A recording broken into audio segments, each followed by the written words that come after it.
Welcome to Shadowlands Ghosts, a place where the ordinary and the unknown blend together in unexpected ways. I'm your host, Raven Blackwood, and I'm glad you're joining me on this journey into the unknown. You know, people often ask me why I'm drawn to the darker side of life, and I tell them it's because that's where the most fascinating stories are. The ones that make you question what's real and what's just a trick of the mind. As we sit here, surrounded by the comforts of our everyday lives, it's easy to forget that there are forces beyond our understanding, lurking just out of sight. But I'm here to remind you that the line between reality and nightmare is thinner than you think.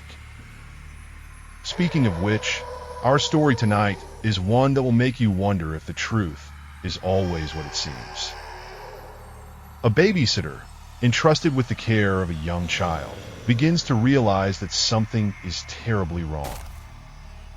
The child in her care has been missing for years, and yet, here they are, sitting in front of her, playing and laughing as if nothing was ever amiss. But as our babysitter digs deeper, she uncovers a web of secrets and lies that threaten to destroy everything she thought she knew. And as she navigates this dark and twisted world, she'll come face to face with a horror beyond her wildest imagination. So, if you're ready to join me on this journey into the heart of darkness, then subscribe to our channel and become a part of the Shadowlands Ghost family. And as you listen to the story that's about to unfold, remember that you'll be experiencing it firsthand through the eyes of our brave babysitter. She'll be sharing her thoughts, her fears, and her deepest secrets with you, and I promise you, it's a ride you won't soon forget. As I sit in the cozy living room, surrounded by the warm glow of the evening sun and the gentle hum of the TV, I feel a sense of comfort and familiarity wash over me. The little girl I'm babysitting, Emma, is busy constructing a tower out of blocks on the coffee table, her blonde pigtails bobbing up and down as she concentrates. It's been a few months since I started taking care of Emma, and it's always been a pleasant experience. She's a sweet and quiet child, always eager to please. I glance at the clock on the wall, noting the time. Emma's parents usually call around this hour to check in, but so far, I haven't heard from them. I shrug it off, thinking maybe they're just running a bit late.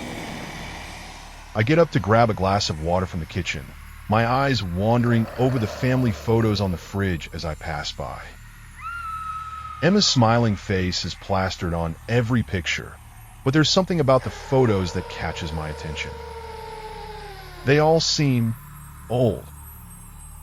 The clothes, the hairstyles, even the TV in the background, everything looks like it's from a different era. I shake off the feeling, telling myself I'm just being paranoid. As I head back to the living room, Emma looks up at me with big brown eyes and asks, "Can we have a snack now, please?" I smile and nod, getting out the goldfish crackers and applesauce from the pantry. As we munch on our snack, Emma starts to chat about her day, telling me about her favorite TV show and the game she played at school. But as I listen to her, I start to feel a creeping sense of unease. There's something about her stories that doesn't quite add up. I try to brush it off, thinking maybe she's just the imaginative child, but the feeling persists. As the evening wears on, I find myself glancing at the phone, willing it to ring. Where are Emma's parents, and why haven't they called? And what's with the strange feeling that's been growing inside me all day? I push the thoughts aside, focusing on the present moment, but the sense of unease remains, lurking just beneath the surface. As I sit in the cozy living room, surrounded by the warm glow of the evening sun and the gentle hum of the TV, I feel a sense of comfort and familiarity wash over me. The little girl I'm babysitting, Emma, is busy constructing a tower out of blocks on the coffee table, her blonde pigtails bobbing up and down as she concentrates. It's been a few months since I started taking care of Emma, and it's always been a pleasant experience. She's a sweet and quiet child, always eager to please. I glance at the clock on the wall, noting the time. Emma's parents usually call around this hour to check in, but so far, I haven't heard from them. I shrug it off, thinking maybe they're just running a bit late. I get up to grab a glass of water from the kitchen, my eyes wandering over the family photos on the fridge as I pass by. Emma's smiling face is plastered on every picture, but there's something about the photos that catches my attention. They all seem old. The clothes, the hairstyles, even the TV in the background, everything looks like it's from a different era. I shake off the feeling, telling myself I'm just being paranoid. As I head back to the living room, Emma looks up at me with big brown eyes and asks, "Can we have a snack now, please?" I smile and nod, getting out the goldfish crackers and applesauce from the pantry.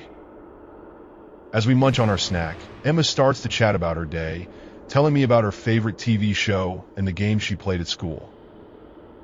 But as I listen to her, I start to feel a creeping sense of unease. There's something about her stories that doesn't quite add up. It's the little things that bother me. The way she talks about playing with her friends, but never mentions their names. The way she describes the games they played, but the details seem off. I try to brush it off, thinking maybe she's just an imaginative child, but the feeling persists. As the evening wears on, I find myself glancing at the phone, willing it to ring. Where are Emma's parents, and why haven't they called? And what's with the strange feeling that's been growing inside me all day? As I glance around the room, I notice something that makes my heart skip a beat. On the bookshelf, there's a row of old VHS tapes. I've never seen them before, and I'm not even sure if they still work. But what catches my attention is the label on one of the tapes, Emma's birthday party. I feel a chill run down my spine as I wonder why it's not labeled with the year. I try to focus on the present moment, but my mind keeps wandering back to the strange feeling that's been growing inside me all day. I get up to check on Emma, who's now engrossed in building a castle out of blocks. As I watch her, I notice something that makes my blood run cold. On the coffee table, next to her blocks, is a small piece of paper with a message scrawled on it. I'm waiting. I don't recognize the handwriting, and I'm not sure who could have written it. But as I look at Emma, I see that she's staring at me with an unnerving intensity, her eyes seeming to bore into my soul. I feel a wave of fear wash over me as I realize that I'm not alone in the house. There's something else here, something that's been watching me all day.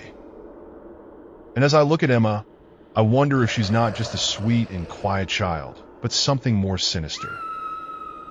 The phone suddenly rings, shattering the silence. I hesitate for a moment before answering, my heart pounding in my chest. As I pick up the phone, I hear a faint whisper on the other end. "We're running late. We'll be home soon." The voice is familiar, but it sounds different. I try to shake off the feeling, telling myself it's just my imagination. But as I hang up the phone, I see Emma staring at me with an unnerving grin on her face. And I know that I'm in for a long and terrifying night. As I stood there, frozen in terror, I realized that the warm and cozy evening had been a facade. The gentle hum of the TV and the soft glow of the evening sun were just a distraction from the sinister reality that lurked beneath the surface.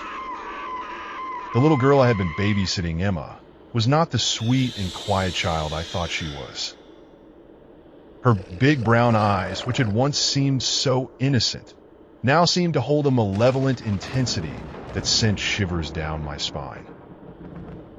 The phone call, which had initially seemed like a welcome distraction, now seemed like an ominous warning. The voice on the other end, which had claimed to be Emma's parent, had sounded different. It was a voice that seemed to be hiding something, a voice that seemed to be watching me, waiting for me to make my next move. As I looked around the room, I saw the old VHS tapes on the bookshelf, the ones labeled with Emma's name, but no year. I saw the blocks on the coffee table, the ones Emma had been constructing into a tower. And I saw the small piece of paper, the one with a message scrawled on it, "I'm waiting." It was then that I realized the true horror of my situation. I was not just babysitting a child. I was trapped in a house with something malevolent, something that had been watching me all day. The phone call, the strange feeling, the old VHS tapes, it was all connected. Emma's parents were not running late. They were not coming back. I was the one who was being waited for, the one who was being watched. As I turned to face Emma, I saw that she was no longer playing with her blocks. She was standing up, her eyes fixed on me with an unnerving intensity. And I knew that I was in grave danger. I knew that I had to get out of the house, to escape the clutches of whatever evil force was lurking in the shadows. But as I turned to make a run for the door, I felt a cold hand on my shoulder. It was Emma's hand, and it was holding me back. I tried to shake her off, but she was too strong. She was holding me in place, holding me captive. And then I heard the whisper in my ear. "We're running late. We'll be home soon." The voice was no longer on the phone. It was right behind me. I was trapped, and I was at the mercy of whatever evil force was lurking in the shadows. As the darkness closed in around me, I realized that I was not just fighting for my life. I was fighting for my sanity. The warm and cozy evening had turned into a nightmare, and I was the main attraction. I was the one who was being watched, the one who was being waited for. And I knew that I would never be the same again. As the voice whispered in my ear, I felt a chill run down my spine. I tried to turn around, but Emma's grip on my shoulder only tightened. I was trapped, and I knew I had to think fast if I was going to survive this nightmare. I slowly turned my head to the side, trying to get a glimpse of the speaker. But as I did, I realized that Emma's face was now inches from mine. Her big brown eyes seemed to be sucking me in, drawing me into a vortex of madness. I tried to push her away, but she was too strong. She was holding me in place, holding me captive. I was at her mercy, and I knew that I was running out of time. Suddenly, the lights in the room began to flicker. The TV, which had been quietly humming in the background, suddenly blared to life. The screen flashed with static, and then a grainy image appeared. It was a video of me babysitting Emma earlier that day.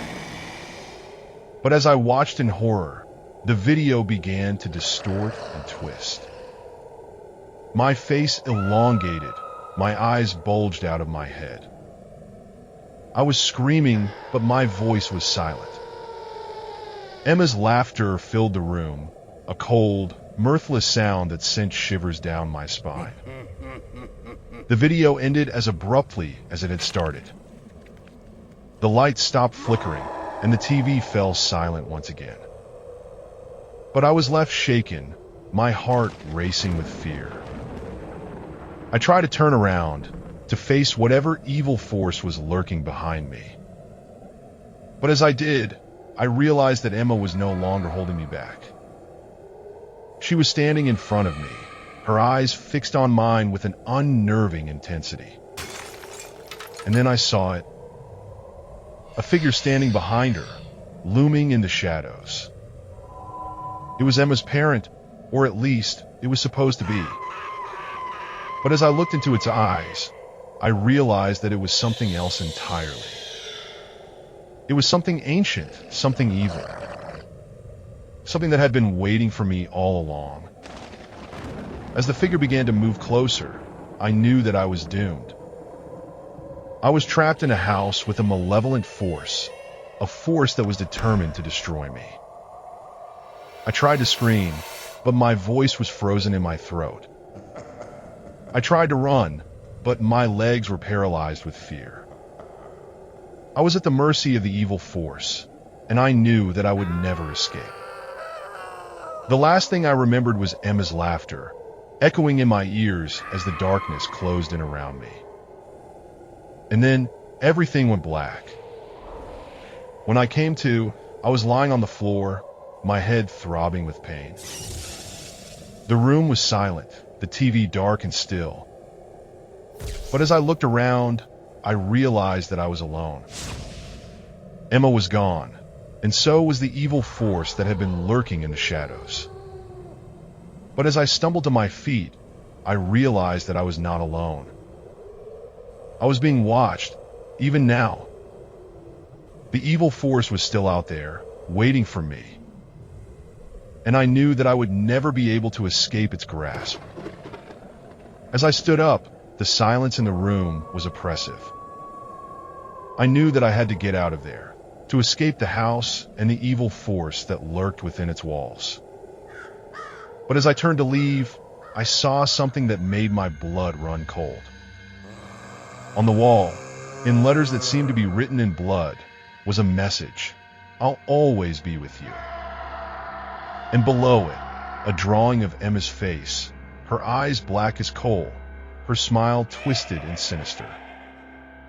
I stumbled backward, my heart racing with fear. I knew that I had to get out of there, to escape the clutches of the evil force that had taken Emma. But as I turned to flee, I heard a voice behind me. "Goodbye," it said. "For now." I spun around, but there was no one there. The voice had come from all around me, echoing off the walls. And as I turned to leave, I felt a presence behind me, a presence that I knew would follow me wherever I went. I stumbled out of the house, into the bright sunlight. But even as I emerged into the fresh air, I knew that I was not alone. The evil force was still with me, watching me, waiting for me. And as I looked back at the house, I saw something that made my blood run cold. Emma's face was in the window, her eyes black as coal, her smile twisted and sinister. I knew then that I would never be able to escape the evil force. It would always be with me, watching me, waiting for me. And I knew that I would never be able to shake the feeling of being watched, of being hunted. The evil force had taken Emma, and now it had me in its sights. And I knew that I would never be able to escape its grasp. The last thing I saw was Emma's face, her eyes black as coal, her smile twisted and sinister. And then everything went black. But even now, I know that I am not alone. The evil force is still out there, watching me, waiting for me. And I know that I will never be able to escape its grasp. Epilogue: The Unending Vigil. Years have passed since that fateful day. I'm sitting in my dimly lit room, the shadows cast by the flickering candles dancing on the walls like restless spirits. My eyes are fixed on a photograph, the last one I took with Emma. Her smile, her laughter, her eyes sparkling with life, all frozen in time. I've tried to rebuild my life, to move on from the horrors that befell me in that house. But the memories linger, haunting me like a specter. The evil force that took Emma still watches me, waits for me. I can feel its presence, a constant, gnawing sense of dread that refuses to dissipate. I've become a recluse, afraid to venture out, afraid to connect with others. The fear of losing someone else, of being unable to save them from the clutches of the evil force, is too overwhelming to bear. My days are spent in solitude, my nights filled with the echoes of Emma's voice, her laughter, and her screams. Sometimes, I catch a glimpse of something out of the corner of my eye, a shadowy figure lurking just beyond the edge of perception. I spin around, but there's never anyone there. The presence is always just out of sight, watching, waiting. I've tried to convince myself that it's just my imagination, that the horrors I experience were just a product of my own fragile mind. But deep down, I know the truth. The evil force is real, and it will never let me go. As I sit here, surrounded by the silence and the shadows, I realize that I'll never be free. The evil force will always be with me, watching me, waiting for me. And I'll never be able to shake the feeling of being hunted, of being trapped in this never-ending nightmare. The photograph of Emma and me seems to fade into the background as the darkness closes in around me. I feel the presence drawing near, its cold breath on the back of my neck. I try to scream, but my voice is frozen in my throat. The last thing I see is Emma's face, her eyes black as coal, her smile twisted and sinister. And then everything goes black. But even in the darkness, I know I'm not alone. The evil force is still out there, watching me, waiting for me. And I know that I'll never be able to escape its grasp. The vigil will never end.